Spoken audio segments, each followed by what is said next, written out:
खोल समुद्रामध्ये इंजिन बंद पडल्यामुळे अडकलेल्या मच्छीमार बोटीला कोस्टगार्ड आणि अर्नाळा मच्छीमार संस्थेनं सुखरूपरित्या किनाऱ्यावर आणलेलं आहे। विरारच्या जवळ अर्नाळा समुद्र किनाऱ्यापासून 11 नॉटिकल माइल्स अंतरावर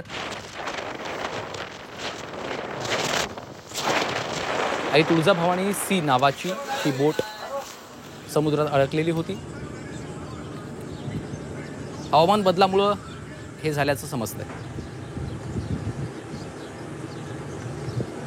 इंजिन बंद झाल्यामुळे ही बोट अडकून पडलेली होती। कोस्ट गार्डला याची माहिती मिळाल्याच्या नंतर मत्स्य विभागाच्या जय जीवदानी बोटीमार्फत अडकलेल्या बोटीला आता खेचून सुखरूपरित्या बाहेर काढण्यात आलेलं आहे।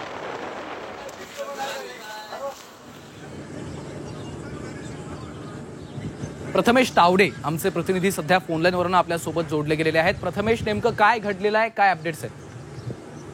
नक्कीच ही बोट आता सुखरूप किनाऱ्यावरती पोहोचलेली आहे, बंदरात पोहोचलेली आहे आणि या बोटीतले जे खलासी होते अडकलेले ते देखील सुखरूप आहेत। खरं तर आज सकाळच्या सुमारास ही बोट इंजिन बंद पडल्याने खोल समुद्रात अडकली होती।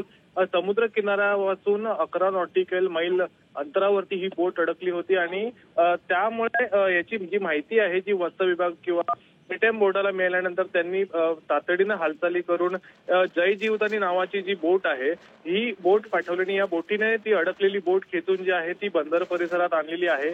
त्यानंतर मेरीटाईम या बोर्डाने अर्नाळा मच्छीमार संस्थेच्या मदतीने ती जी बोट आहे ती पूर्णपणे बंदरामध्ये आणलेली आहे आणि या बोटीतले जे अडकलेले जे खलासी आहेत ते सध्या सुखरूप आहेत।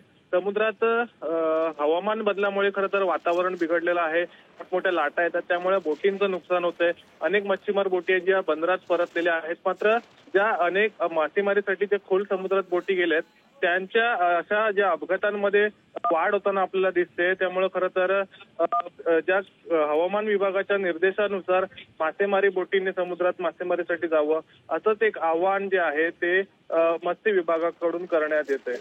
प्रथमेश, इंजिन बंद झालं होतं त्यामुळे ही बोट अडकून पडली होती, मात्र गेल्या काही दिवसांपासून हवामानामधील बदलांमुळे देखील अशा पद्धतीच्या घटना घडतायत। नक्कीच हवामान बदलामुळेच खरं तर या बोटीला फटका बसलेला आहे।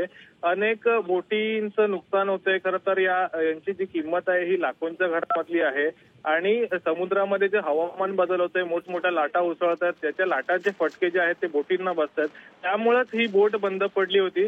मात्र मत्स्य विभाग तत्पर असल्याने ही बोट सध्या किनाऱ्यावरती सुखरूप आलेली आहे। निश्चितच धन्यवाद प्रथमेश या सविस्तर माहितीसाठी।